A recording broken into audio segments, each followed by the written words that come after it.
Welcome back to AM Northwest. Here to show us a couple of easy ways to preserve your favorite produce, we welcome back the co-authors of 40 cookbooks, including their brand new cold canning, Bruce Weinstein and Mark Scarbrough. Good to see you both. Dude, thanks for having us back. You bet, you bet. Okay, what are we going to can today? I am going to start by showing you how to preserve roasted peppers in oil. You know, that beautiful condiment you could buy in Italian markets. Oh, yeah. But they're pickled first. So before I even get to the peppers, I want to get my brine going. Shut up. I get to say what I'm going to do. Oh. And when she's done with that, I'm going to do the preserving of garlic cloves in oil, like that Italian preserved garlic clove oil. So that's the part I'm going to do. Okay, now he can do whatever he wants. Okay. So before I talk about the peppers, I'm going to make the brine that is going to go over them. And that is just white wine vinegar and water. And I'm going to put that on high. And also some salt and some sugar. And this is going to come to a boil. And I'm going to be able to pour that over my peppers. So you start with bell peppers. And you have to get the skins off of them. So the way you do that is you put them directly over a flame on your stove. Right. Or you put them in the broiler and they turn black, just like this. Yeah. And then look how easy this is. The black just comes right off. Just, peels right off. Peels right off. And you have this beautiful smoky flavor. Okay, I want to interrupt and say. Yeah, interrupt. Go ahead. If you want to do a cheat on this. Uh-oh, I don't know that I approve. You can buy the whole jarred roasted bell peppers and drain them. Just let the chef grow. I don't care. And you can drain them, and then what you're going to do is then go from that point forward with what Bruce is doing, because what we're going to do is pickle them slightly before we preserve them in oil, so they have this really nice sweet sour flavor to them. Okay. Wow. So then put them in the oil. After that black stuff comes off, and some people rinse it to get every last bit of this, and I don't. Why don't I? Because that's flavor. Okay. Color is flavor, especially when it comes to cooking. Color is flavor, and I want that little bit of burn. And yes, it means I'm going to be stuck with some of these little seeds, but I don't care. Okay. I'd rather have these little seeds than lose that beautiful roasted flavor.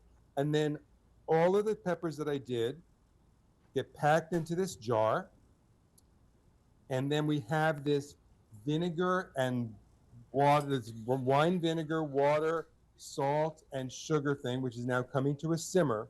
And once this comes to a boil, all I do is pour it over while it's hot, and this is now going to sit for 3 hours. Okay. It's cool, and after 3 hours, we're going to drain out that brine and swap out olive oil. Okay. And then it can stay in your refrigerator for weeks, and it absorbs all this flavors of the olive oil. I just saw somebody post this recipe online on social media from the book called Canning, and they were at an outdoor concert with the LA Symphony, the LA Philharmonic, and they were sitting outside with this very recipe from our book, eating it with goat cheese on crackers. Oh, now that sounds good. I was just going to ask you, how do you eat it? Like, what do you suggest? So that sounds wonderful. That's a wonderful. I also like to chop it up and put it into pasta salad. Okay. I think it's a great addition to pasta salad. But again, eating it with cheese, this with some aged chunks of Parmigiano Reggiano and a little aged balsamic to dip in it is so good. Oh my gosh, that sounds good.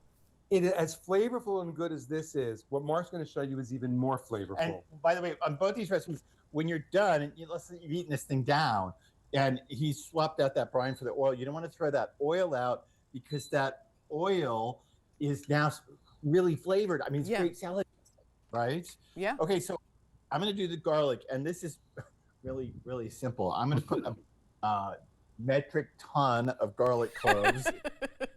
Peeled. These are peeled garlic cloves, and I cheated when I went to the store. I bought peeled garlic cloves. Yeah, like out of the jar. And then I'm going to add herbs, and the recipe calls for rosemary and bay leaves and thyme and dried chilies. But I can tell you, you can make this with tarragon and thyme. You can leave out the dried chilies. The point is just to get some aromatics in there, and then lots of olive oil. And you're going to bring this to a vague low simmer. Okay. And it's simmer for about 30 minutes, so those garlic cloves get really soft Okay. and sweet.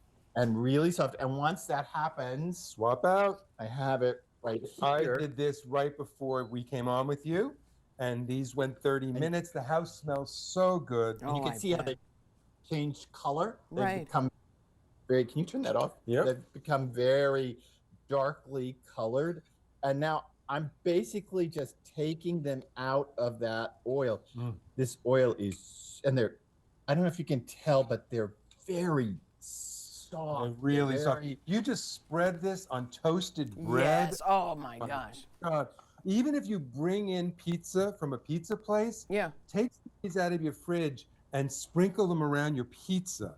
They're just amazing. I'm getting most, if not every speck Wow. of the Good. earth out of here. Good for you. And then what I'm going to do is I'm going to just take this, the remaining oil, and strain it over these garlic look at that. cloves. Beautiful. So this would actually make 2 jars. We just made 1 jar right here, but Okay. actually I would have a second Oh, jar with more gorgeous. cloves in it. And that's it. I'm going to seal it up. It is technically ready to go, but it actually is better in the fridge after 3-4 days. And just to say, because there's so much oil here, it can solidify in the fridge. So, Yeah. you know, if you're going to have it at a picnic, take it out of your fridge a couple hours before the picnic. And then just bring this jar and spread it on bread, spread it on rotisserie chicken. Oh my gosh, that sounds great. Right? Yep. These really, and then when these garlic cloves are gone, do not throw this oil out. This is salad dressing. Yep. This is perfect salad dressing with some vinegar mixed into it for any kind of salad you want to make. You can use this on so many things. It's, again, like we said, spread it on bread instead of mustard. Mix it with some mayonnaise. It's instant aioli. Oh my gosh, I love it, you guys. Okay, so we want to tell everyone again, your brand new cookbook is called, no, it's not really a cookbook. Well, yes, it is. Cold canning. It is. It is. Cold canning. I'm trying to think if canning is cooking, but yes, it is. It clearly is. it is. You guys are the best. Want to tell everyone to check it out. Thank you both so much. Thanks, Thank Helen. you, Helen. All right, we'll be right back with more AM Northwest.